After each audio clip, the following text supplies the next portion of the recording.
Coast Rangers. Wes here with you guys' weekly update, and I have a special guest with me today. It's Brett. What's up? We got Coach Brett with us, guys. So, new year, new you, Brett. Yeah. Welcome to 2018, everybody. It's a big year. Yeah, it's a big year. So, technically, we're closed today, you guys. So, January 1st, we are not open, and you probably already know that if you're listening to this. But we do have some pretty cool things coming up. Our Nutrition Challenge sign-up is done. Everybody's in, and today you guys should have gotten an email from us, kind of like a welcome email with some important dates, things you got to think about going into that stuff. So what are some of those dates that people need to know about, Brett? So on that email you got, you should have received the times for when you're going to start recording your meals through MyFitnessPal. That's going to be from the 2nd through the 6th. After that, you need to schedule your dunk with NorCal Fitness, NorCal Fitness Wave on January 8th. And then that Friday, the 7th, we're going to have a meeting here at the gym going over everything regarding the tracker that we'll have sent to you guys, so you can check your sleep, your food intake, your macros, and also your water. And then that Monday, the 15th, is when it all begins. Yep, awesome. So just to recap again, you guys, we've got the 2nd through the 6th, you guys are going to be tracking your meals on MyFitnessPal. Make sure you check out that welcome email. I'll tell you exactly how to sign up for MyFitnessPal. There's a whole write-up that Brett did on exactly how to track your meals and how to do that stuff. We also have we need you guys to friend us and that kind of stuff. And then on the 8th, that Monday, is when you guys are going to be dunking. And then on the 12th, that Friday at 7:30 p.m. is when we're going to have our get-together to go over all of the basics. How's this new challenge going to work? How are you entering in all of your stuff? And then the challenge starts that Monday. Boom. That Monday. But guess what happens that Saturday? Saturday before the 15th? Yeah. Do you know what happens, Brett? Brett has no idea. But I do. We got our holiday party, you guys. Oh, that's right. I'm thinking all nutrition fun things here. It's totally different. Okay, yeah. So we were smart this year, and last year I wasn't smart. We did our nutrition challenge last year, and it ran right into our holiday party. So we had a bunch of people at our holiday party like, well, I'm doing the nutrition challenge. Why'd you do this to me? I can't have fun at the holiday party. Don't worry, guys, because technically the nutrition challenge starts on January 15th. That Monday, our holiday party is that Saturday, January 13th from 6 p.m. to 10 p.m. And it's going to be here at the gym. What are some things that people can look forward to at the holiday party, Brett? Oh, we're going to have this going to be the last hurrah here at the gym before we move to our new location. So basically, we're going to have everybody bring a side dish to share, but we're going to have an open bar here, and it's just going to be a big old party here that we're going to have, like another our holiday party, but our last hurrah here at the gym. Awesome. Yeah, it's definitely going to be we're going to burn this mother down. That's all I'm going to say. Yeah, it's going to be the last hoorah of where it all started, you guys, like our last kind of send-off to the gym. So we're going to provide the booze. You guys provide the food. We're just going to have a good time.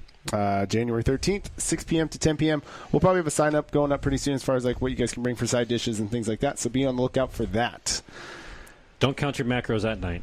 Don't count your macros, and that's the whole point. You shouldn't have to. We did it on purpose. Okay, guys, last thing we got for you, I got a little tip this week. Last week we talked about all of the things, so the knee sleeves, the wrist wraps, the lifting shoes, the weight belts, like why you need that or why you don't need that stuff. And today I'm going to hit on wearable fitness trackers. Brett's got one on his wrist. What's that thing, Brett? This is the Fitbit HR Alta HR, so it tracks heart rate and sleep and all that good stuff. Awesome. Heck yeah. We've seen plenty of these things around the gym. And specifically what I want to hit on is those are great, and we'll talk about some pros and cons of those, but also the Apple Watches and the Google Watches and those types of things. There's something I want to hit on. So let's talk about what Brett's got on his wrist right now. So like the Fitbit fitness trackers. Some good things about them that I've seen that I really do like is the fact that they do track your sleep. I think that's an awesome thing to have. It makes you very aware of your sleep habits. Are you getting good sleep versus bad sleep? And when I say that, I mean, are you going through circadian rhythms as you sleep? So basically, are you going through deep sleep, coming out of it into light sleep, back into deep sleep? The more cycles of that you go throughout a night, the more your brain is going to recover and your body is going to recover. So our brain recovers during the deep sleep, the restless eye movement, and our body recovers during kind of the lighter sleep. So when we get HGH released and those types of things. So the fitness tracker allows you to see if you're doing that or not, and I think that's awesome. Also tracks your heart rate, which I think is a really good health tracker. So if you have a good resting heart rate, something below 60 beats per minute, that's a good health marker, something you should know. If your resting heart rate is consistently above 60 beats per minute, that's something to look at on a health standpoint, and what are some things that we can do to fix those things. Usually it starts with sleep and nutrition and then some type of workout regimen in order to make that a little bit better. But let's talk about some things that I don't really like about those fitness trackers. Number one is that they can be almost as negative as they can be a positive. What I mean by that is most of those fitness trackers have something built into them called 10,000 steps. Does that have that on there, Brett? Yeah, it buzzes me. If I hit 10,000 steps, it buzzes at me, like give me congratulations and everything. Okay, awesome. Have you hit 10,000 steps today?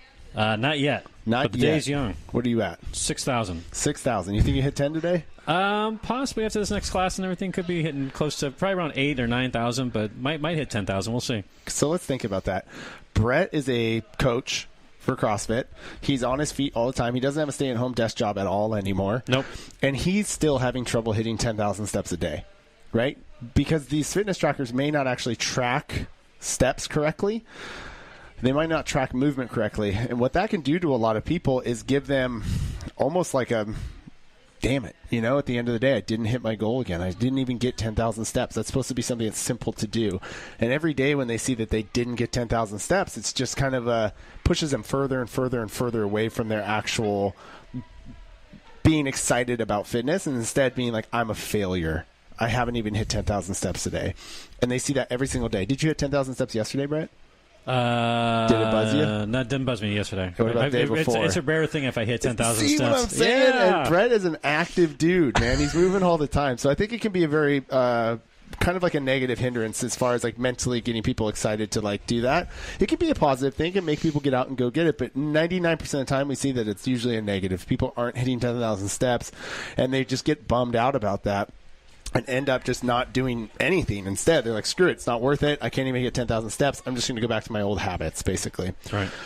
The other thing I don't like about it, especially with the heart rate thing, is that at higher heart rates, it actually isn't very accurate. So if you are training pretty consistently and you're looking at it in terms of like, well, I want to see if I'm, which I don't believe in, by the way, the fat burning versus the muscle cardio whatever zones.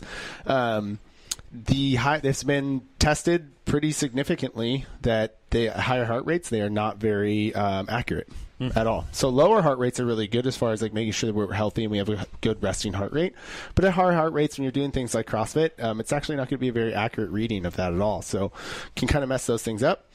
And then the last thing that really kind of bugs me about them is that instead of us like feeling how we feel, like understanding, hey, I feel beat up today, or hey, I'm feeling really good today, we're looking to a device to tell us that, and we're not able to just wake up in the morning and go, hey, today's a rest day, or wake up in the morning and be like, I feel great, I'm going to go after it today.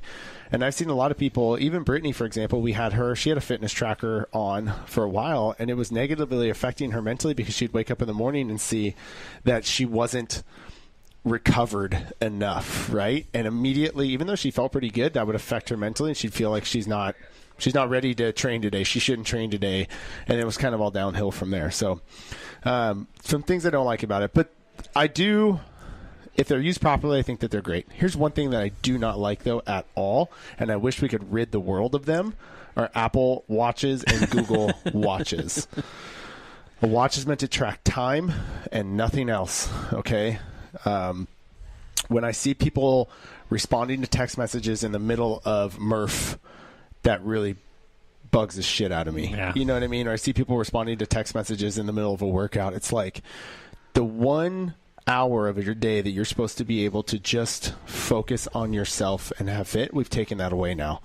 I wish I could create a rule that says like no watches at all in my classes. I do understand though that they can be, especially for, parents and things like that. Like if somebody's watching your kids and you need to know if something's wrong, I get that. But 99, I mean, come on. How long have we not had Apple Watches? Right. Google, and we've been fine, and kids have been okay, and the houses didn't burn down, and nobody died, and everything was okay, you know? So I don't like the excuse of like, well, you know, my mom's watching my kids. It's like, don't worry, she'll get a hold of you. I think it'll be fine. So, yeah, that's my take on the wearable fitness trackers. Here's what I'm going to say. Bottom line, wearable fitness trackers, I say don't get them. I say learn to listen to your own body, learn to see how you feel. Don't worry about if you're getting 10,000 steps a day. Get in a damn CrossFit gym and start doing CrossFit. Go, you know, as many days as you feel good. And with that being said, I'm going to be a total hypocrite because I have used these things before. I have, you know, seen benefit from them, but I've seen more negative than I have seen positives out of them. And I'm waiting for somebody to prove me wrong with that, basically. So maybe Brett will prove me wrong with his, maybe. But yeah, but I would just caution you before you, just like with the knee sleeves and the wrist wraps and the belts and all that stuff, before you go running out and buying all this stuff, I would just take a step back and ask yourself if you really need it. You know what I mean? Is this something that's really necessary, or should you spend that $150, $200, $300? How much are Apple Watches? Are they like? Oh gosh, I don't even like the way they look, so I didn't even really think even. I would imagine they're expensive. Is all I'm going to say. Yeah, and imagine, easily over 100. I would just say imagine how much food you can buy with that. Right. You know what I mean? And like positive impacts on your nutrition, I think would be way better to spend your money on than something like a wearable fitness tracker. That is my. I don't know if it's a tip, more of my rant of the week. And, yeah, if you guys have any questions about any of this stuff, let us know. Again, just to recap really quick, we're obviously closed today. If you're doing the nutrition challenge, you should have gotten an email from us today. If you didn't get an email, let us know. It has some very important dates and times in there that we need to be looking at over the next couple of weeks. Our holiday party is coming up January 13th, 6 to 10 p.m. here at the gym. We're going to bring some side dishes, and then don't worry about the booze. We will provide them for you guys. Nutrition challenge is there.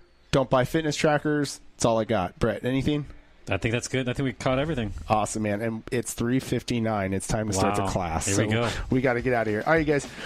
We will see you guys in the gym tomorrow. Take care.